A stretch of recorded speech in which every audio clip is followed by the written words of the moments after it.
नमस्कार दोस्तों, मैं doctor Rajesh Sharma, osteopath and physiotherapist. आज फिर आप सभी का अपने यूट्यूब चैनल में एक बार फिर से स्वागत करता हूं। तो दोस्तों, आज की इस वीडियो में हम शोल्डर की एक कंडीशन को लेके आए हैं जिसको हम शोल्डर इम्पिंजमेंट सिंड्रोम कहते हैं। तो दोस्तों, कई बार मेरे पास पेशेंट आते हैं जो कहते हैं कि उनको शोल्डर टिप के ऊपर पेन रहता है और ये पेन इनका कंधे की साइड से होते हुए और बाजू के अंदर जाता है।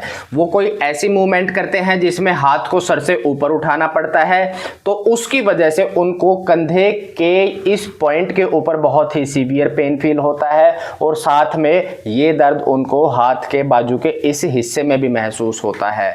वो रात को सोते हैं, इस करवट के ऊपर सोते हैं, तो उनको कंधे के अंदर बहुत ही तेज दर्द महसूस होता है। उनको ऐसा महसूस होता है कि जैसे उनके कंधे के अंदर कोई चीज पिंच हो रही हो, कोई मसल पिंच हो रहा हो। तो दोस्तों, ये हमारा शोल्डर इम्पिंजमेंट सिंड्रोम कहलाता है। तो दोस्तों, शोल्डर इम्पिंजमेंट सिंड्रोम को समझने के लिए हमें कुछ बेसिक चीजों को समझना जरूरी है।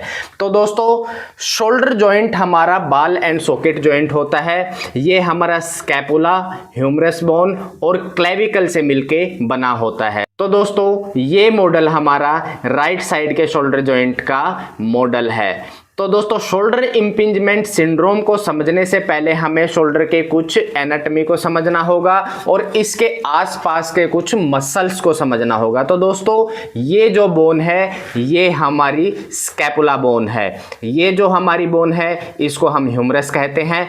ह्यूमरस का हेड और स्कैपुला की ग्लेनोइड कैविटी जो होती है वो हमारी शोल्डर जॉइंट को बनाती है।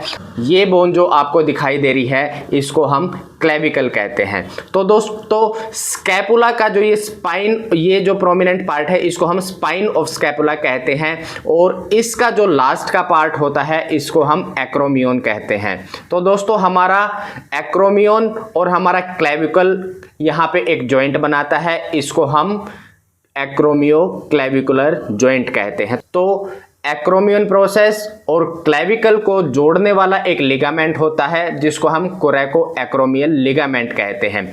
तो हमारा एक्रोमियन, हमारा क्लेविकल का ये एंड और कोरेको एक्रोमियल जो लिगामेंट है वो मिलके सब एक्रोमियल स्पेस बनाते हैं। तो इसको हम सब एक्रोमियल स्पेस कहते हैं।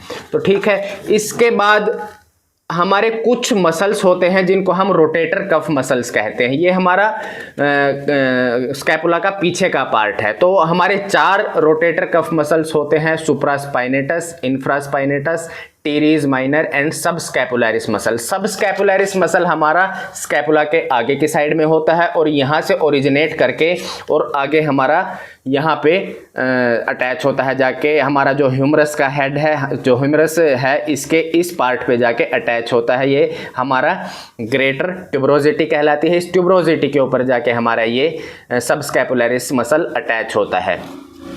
उसके बाद आ जाता है इंफ्रास्पाइनेटस मसल। इंफ्रास्पाइनेटस मसल हमारा स्कैपुला के पीछे के पार्ट पे अटैच होता है और ये यहाँ से ओरिजिनेट करके और ये भी हमारा ग्रेटर ट्यूबरोसिटी के ऊपर जाके अटैच होता है। तीसरा मसल होता है हमारा teres minor muscle. Teres minor muscle हमारा स्कैपुला के इस पार्ट से ओरिजिनेट करके और ये भी हमारा ह्यूमरस बोन के ऊपर जाके अटैच होता है। चौथा मसल होता है हमारा सुप्रास्पाइनेटस मसल। सुप्रास्पाइनेटस मसल हमारा स्कैपुला के इस पार्ट सुप्रास्कैपुलर फोसा में से ओरिजिनेट करके और हमारा जो ये सब एक्रोमियल स्पेस है, इस सब एक्रोमियल स्पेस के अंदर से जाके और हमारा ग्रेटर ट्यूबरोसिटी के ऊपर जाके अटैच होता है। तो दोस्तों, इम्पिंजमेंट सिंड्रोम के अंदर होता क्या है? जब हमारे शोल्डर जॉइंट की बायोमैकेनिक्स बिगड़ती है, यानी जो हमारे शोल्डर के आसपास के मसल्स होते हैं उन मसल्स के अंदर इम्बैलेंस होता है। किसी हमारा पोस्चर खराब होने की वजह से, शोल्डर के जो मसल्स हैं उनका ओवर यूज होने की वजह से हमारे शोल्डर के मसल्स इम्बैलेंस हो जाते हैं।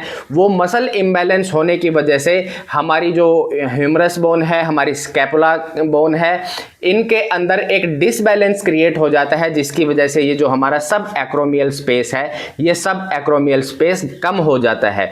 ये सब एक्रोमियल स्पेस कम होने की वजह से जो हमारे मसल्स के टेंडन यहाँ से पास कर रहे हैं, जो हमारे मसल्स के टेंडन यहाँ से पास कर रहे हैं, वो हमारा जो ह्यूमरस की ग्रेटर ट्यूबरोसिटी है और ऊपर जो हमारा एक्रोमियन का प्रोसेस है, उनके बीच में ये मसल्स पिंच होना शुरू कर देते हैं, जिसकी वजह से हमें इम्पिंजमेंट सिंड्रोम होना स्टार्ट होता है। तो जब भी हम हाथ को ऊपर उठाते हैं तो जो हमारा ग्रेटर ट्यूबरोसिटी है वो हमारा एक्रोमियन प्रोसेस के नीचे से पास करनी चाहिए नॉर्मली, और इतना स्पेस यहाँ पे बचा रहना चाहिए कि वो टेंडन यहाँ पे पिंच ना हो पाए, ये ग्रेटर ट्यूबरोसिटी उस टेंडन को भींच ना पाए, उसको पिंच ना कर पाए। तो ये स्पेस कम हो जाने की वजह से जब भी ये ग्रेटर ट्यूबरोसिटी हम हाथ को ऊपर लेके जाते हैं तो ये ग्रेटर ट्यूबरोसिटी और एक्रोमियन प्रोसेस के बीच का स्पेस कम रह जाने की वजह से वो हर बार उस टेंडन के ऊपर दबाव बनाना शुरू कर देती है, वो टेंडन वहाँ पे पिंच होना शुरू हो जाता है, जिसकी वजह से हमें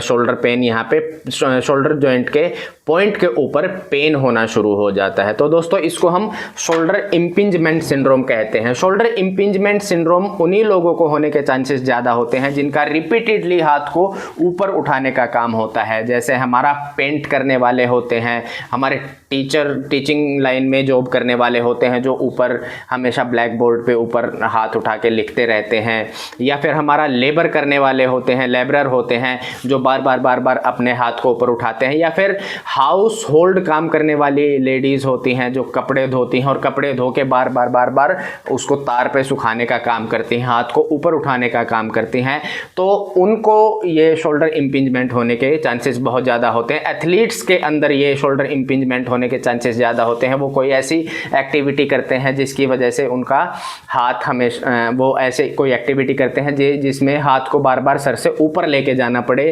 और स्पोर्ट्स पर्सन के अंदर जो जैसे कि बैडमिंटन खेलने वाले होते हैं, टेनिस खेलने वाले होते हैं, तो उनके अंदर भी शोल्डर इम्पिंजमेंट होने के चांसेस बहुत ही ज़्यादा होते हैं। दूसरी चीज़, जब हमारा एक्रोमियन प्रोसेस की शेप चेंज होती है, और इसके कई बार जो एक्रोमियन प्रोसेस है इसकी शेप चेंज होने की वजह से यहाँ पे ये या फिर बोन स्पर बनने की वजह से, ओस्टियोफाइट्स बनने की वजह से, यानी एक्रोमियन प्रोसेस का ये जो पार्ट है यहाँ पे बोन की ओवर ग्रोथ हो जाने की वजह से, बोन बढ़ जाने की वजह से भी यहाँ पे इम्पिंजमेंट सिंड्रोम होना स्टार्ट हो जाता है। ये यहाँ पे हमारे टेंडन के ऊपर पिंचिंग इफेक्ट आना, यानी हमारा टेंडन यहाँ पे पिंच होना शुरू हो जाता है। तो दोस्तों जब हमें शोल्डर इम्पिंजमेंट सिंड्रोम होता है तो ये हमें पेन देता है। जब भी हम कोई ऐसी एक्टिविटी करते हैं जिसमें हमें हाथ को ऊपर उठाना पड़े तो उसी टाइम हमें यहाँ पे शोल्डर के पॉइंट के ऊपर पेन होता है, और ये पेन हमें साइड में जाना शुरू होता है। तो जब बार बार रिपीटेड एक्टिविटी करते हैं और हमारा टेंडन वहाँ पे पिंच होता है तो हमारा टेंडन इन्फ्लेम्ड हो जाता है और उसके अंदर स्वेलिंग आनी शुरू हो जाती है। स्वेलिंग जब वहाँ पे आती है तो जो सब एक्रोमियल स्पेस है वो और भी ज़्यादा कम हो जाता है, और भी ज़्यादा स्पेस कम होने की वजह से वहाँ पे और ज़्यादा इम्पिंजमेंट आता है। और जब ये इम्पिंजमेंट काफ़ी पुराना हो जाता है और बार बार वही रिपीटेड एक्टिविटी होती रहती है तो हमारे टेंडन के अंदर टियर होना शुरू हो जाता है, और बहुत ज़्यादा टाइम होने के बाद ये टेंडन का टियर बिल्कुल कंप्लीट भी हो जाता है, जिसकी वजह से हमें हाथ को ऊपर उठाने में बहुत ज़्यादा दिक्कत महसूस होती है और हम अपना हाथ ऊपर नहीं उठा पाते हैं। तो दोस्तों ये जानकारी शोल्डर इम्पिंजमेंट सिंड्रोम के बारे में थी।